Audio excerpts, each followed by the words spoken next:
He lost his leg. He lost his right hand. And before the painkillers even wore off, he lost his wife. Not the wife he left behind.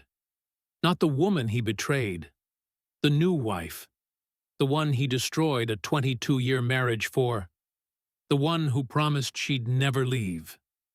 She walked out of the hospital without saying goodbye. The woman he divorced. The woman he humiliated.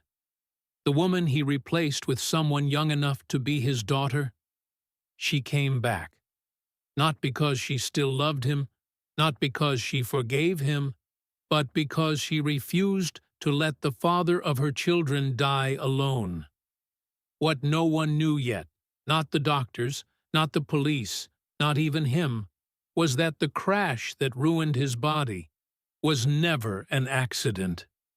And as investigators started pulling phone records, financial documents, and surveillance footage, this story took a turn no one saw coming. Welcome to Top Story. We don't just tell true crime, we tell the human cost behind it. If you're still watching, stay with me. Because this story isn't just about betrayal.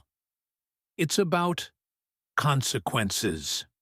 Michael Harper was born in 1971 in Dayton, Ohio, the middle child in a blue-collar family where nothing was handed to you and quitting wasn't an option. His father worked the night shift at a parts manufacturing plant. His mother ran the house with discipline, routine, and Sunday church. From an early age, Michael learned 2 rules. Show up. Don't quit. He wasn't exceptional. He wasn't gifted. But if something needed doing, Michael Harper did it. Teachers wrote the same thing year after year. Michael works harder than anyone else. After graduating from a small Ohio State college, Michael moved to Columbus, landed an entry-level job in logistics, and climbed slowly. No shortcuts, no spotlight, just grind. He met Rachel Harper at a 4th of July cookout in 1999. She was steady, thoughtful, the kind of woman who listened more than she spoke. They married 2 years later. They didn't start with much. A small ranch house, 2 used cars, credit card debt they tackled 1 bill at a time, but they were aligned. Together, they built a quiet home in Dublin, Ohio. 2 children, Noah and Emily. A life that looked boring to outsiders, but felt safe inside. For 22 years, Rachel showed up.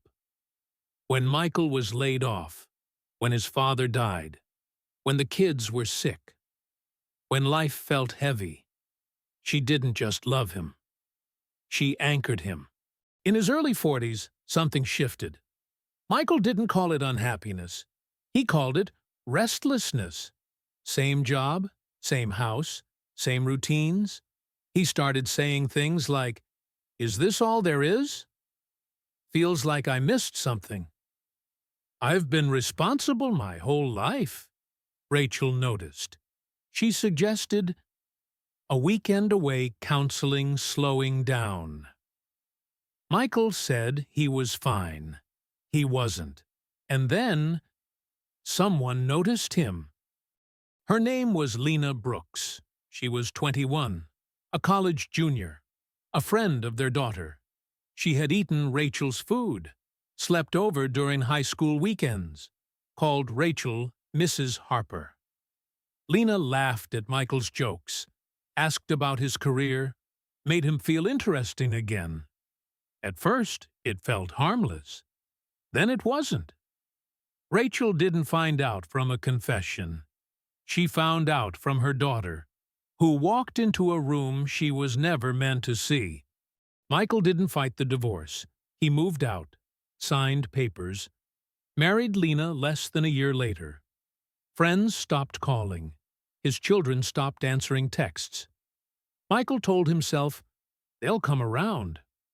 Lena wanted more. Travel, luxury, a life she thought Michael could provide.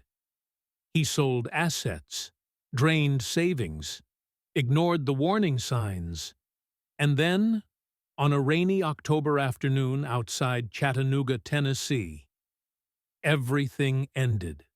Michael's SUV crossed the center line on a mountain road. An elderly couple driving home from church never stood a chance. They died instantly. Michael survived. Barely. Lena arrived at the hospital hours later. She saw the amputations, the machines, the reality. She didn't cry. She left. By morning, she was gone. No calls, no texts, no explanation. Rachel drove 6 hours when she heard. She walked into the ICU, sat beside the man who shattered her life, and said, "I'm not here to fix us. I'm here because our kids deserve better than this ending." Investigators didn't buy the crash. The brakes had failed too cleanly. The timing raised questions. Phone records, insurance policies, security footage. Patterns emerged. The crash wasn't random. And when the truth surfaced, everyone realized Michael hadn't just lost everything. He had traded it away. A full mechanical inspection was ordered. What technicians found beneath Michael's SUV stopped the investigation cold. The brake lines weren't worn. They weren't rusted. They weren't damaged by road debris. They were cut. Clean cuts. Precise cuts. The kind made by someone who knew exactly where to cut, and how deep. Not enough to fail immediately. Just enough to fail at speed. On a mountain road. In the rain. This wasn't negligence. It was design. The crash that killed 2 innocent people and destroyed Michael's body was no longer an accident. It was attempted murder. Investigators followed the money next, and what they found explained everything. 3 months before the crash, Michael quietly updated his life insurance policy. Not a small adjustment. A massive increase. $1.5 million. Kayla Monroe was listed as the sole beneficiary. No trust for the kids. No secondary recipient. Just her. At the same time, Michael's accounts showed heavy spending he didn't recognize. Luxury hotels, high-end clothing, flights he never took. Someone had been living well, on borrowed time. Phone records exposed the final piece. Kayla wasn't alone. She had been in constant contact with a man named Ryan Cole, 24 years old, former auto shop employee, recently unemployed.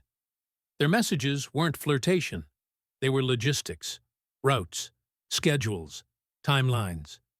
One message, sent 2 days before the crash, made investigators stop breathing.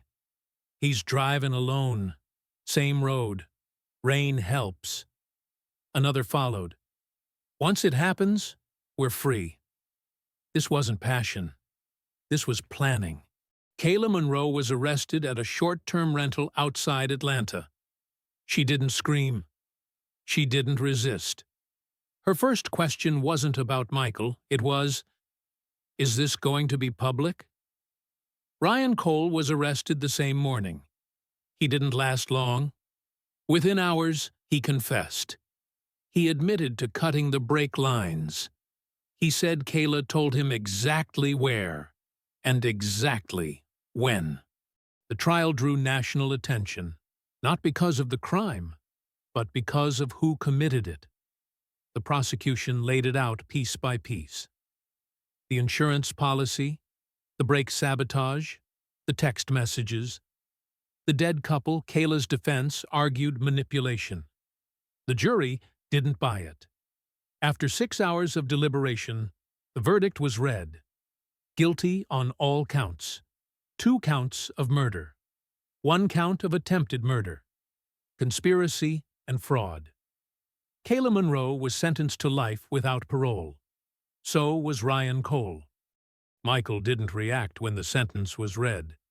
He sat in his wheelchair, staring straight ahead. Later, a reporter asked how he felt. He answered quietly, "I thought losing my marriage was the worst thing I'd ever done. Turns out, surviving it was worse. The woman he destroyed his family for had tried to kill him." Laura managed Michael's care, rehab schedules, medical decisions, therapy appointments, not because she owed him, but because she refused to abandon the person she used to be.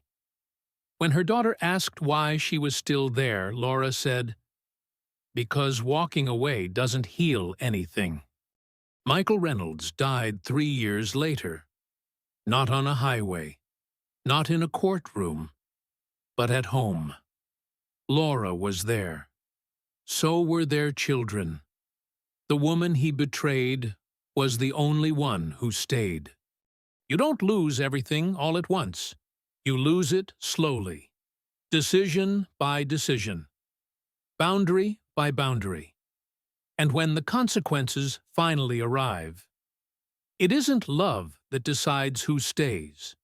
It isn't history. It isn't promises. Only character decides who shows up. If this story stayed with you, subscribe to Top Story. Because frictional true crime isn't just about what people do. It's about what they have to live with afterward.